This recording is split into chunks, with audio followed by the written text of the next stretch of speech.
नमस्कार मंडळी, सुनीताज किचन मध्ये तुमचं स्वागत आहे। आज बनवणार आहोत पौष्टिक मूग डोसा। साहित्य पाहूया डोश्यासाठीचे। हिरवी मिरची, आलं लसूण पेस्ट, हिरवी मूग भिजत टाकलेली होती आणि चणा डाळ आणि चवीनुसार मीठ।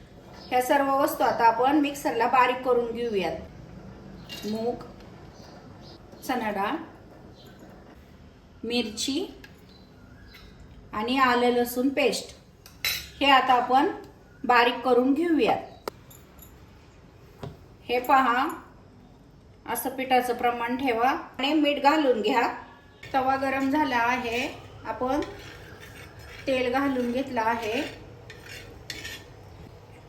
तव्यावरती आता आपण डोशाचं बॅटर पसरवून घेऊयात।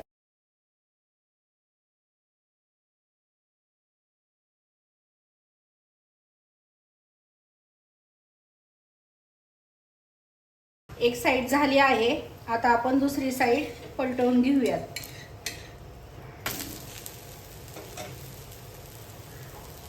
दोन्ही साइड झाल्या आहेत, आता आपण डोसा काढून घेऊयात। आपली रेसिपी तयार आहे, मूग डोसा। रेसिपी आवडली असेल तर व्हिडिओला लाईक करा, शेअर करा, आपल्या चॅनलला सबस्क्राइब करायला विसरू नका।